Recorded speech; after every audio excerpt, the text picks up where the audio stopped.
today, not just as a young man who has experienced more than his fair share of adversity, but as a testament to the enduring power and necessity of our constitutional rights.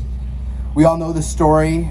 During the turmoil-filled summer of 2020, I found myself cornered, facing an unthinkable decision that no one should ever be forced to make. The riots left me with no choice but to defend my life, using my firearm to protect myself from harm. Today, I am here to share my story and my beliefs and to voice my concerns about disturbing trends I've observed in our nation, especially concerning our constitutional rights. Recalling the chaotic night in Kenosha, I was confronted with a harsh reality, the imperative of survival. When attacked, I resorted to my firearm to protect my life, invoking my Second Amendment rights. If we didn't have the right to bear arms embedded in our Constitution, I might not have been here today to stand in front of you and recount my tale. But we find ourselves living in a difficult era. It's an era where our rights, particularly those concerning the Second Amendment, are under constant scrutiny. Let's take the great state of Michigan as an example. Governor Gretchen Whitmer and her anti-freedom cohorts are hell-bent on shredding Second Amendment rights for law-abiding Michiganders. There are ongoing efforts to introduce more red flag laws and implement a ban on AR-15s, a semi-automatic rifle, which have become major points of contention. Red flag laws, formerly known as extreme risk protection orders, are designed to allow law enforcement or immediate family members to petition a court to temporarily remove firearms from individuals who are perceived to pose a threat to themselves or others. This might seem reasonable at first glance. After all, we all want to prevent tragedies and ensure the safety of our communities. However, when we examine this legislation more closely, we begin to see the potential pitfalls. The problem is that these laws could infringe on our Fourth Amendment rights, which protect us from unreasonable searches and seizures. Red flag laws could potentially allow firearms to be confiscated without sufficient due process based merely on suspicion or accusations. This can set a dangerous precedent, undermining the very core of our constitutional rights. Furthermore, the subjectivity involved in deeming someone as a threat could potentially lead to the misuse or abuse of these laws, hence the undermining the very essence of our judicial system, which is based on concrete evidence and fair trials. The debate around red flag laws recalls a timeless quote by Benjamin Franklin: "Those who would give up essential liberty to purchase a little temporary safety deserves neither liberty nor safety."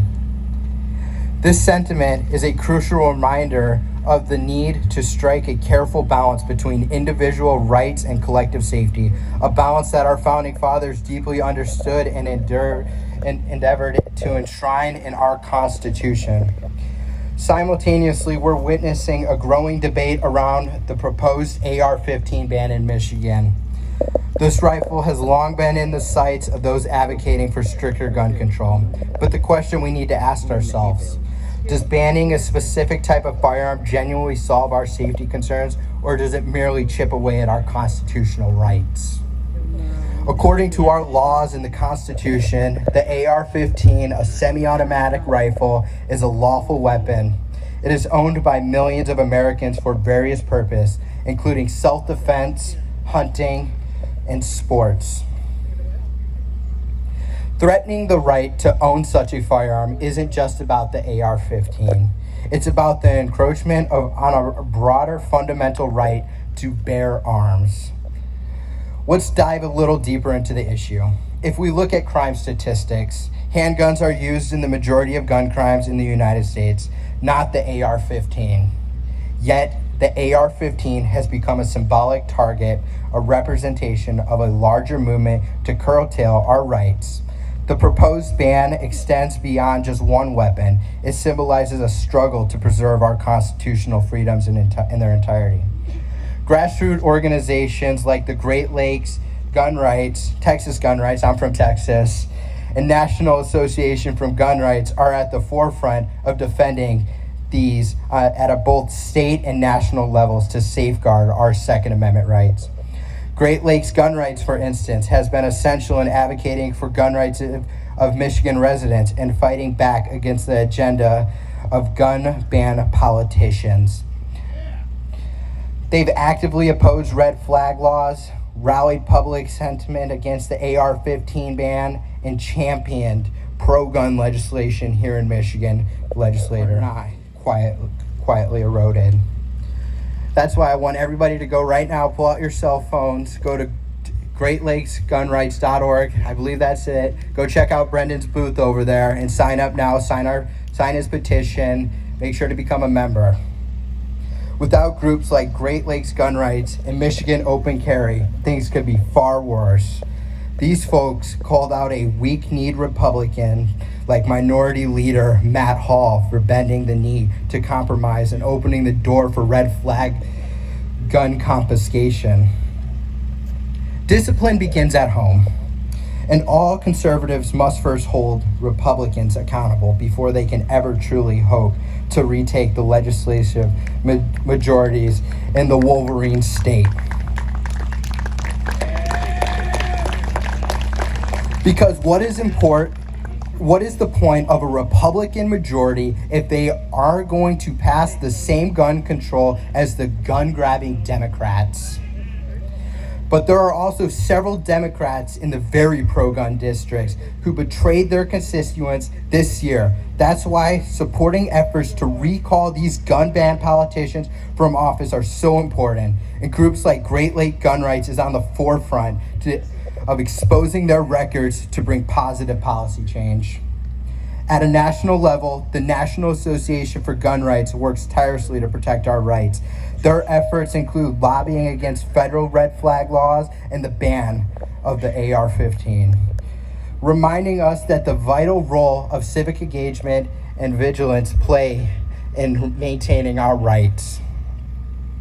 In the heart of the Kenosha chaos, I found myself alone, targeted by a man named Joseph Rosenbaum, a man who explicitly threatened to kill me.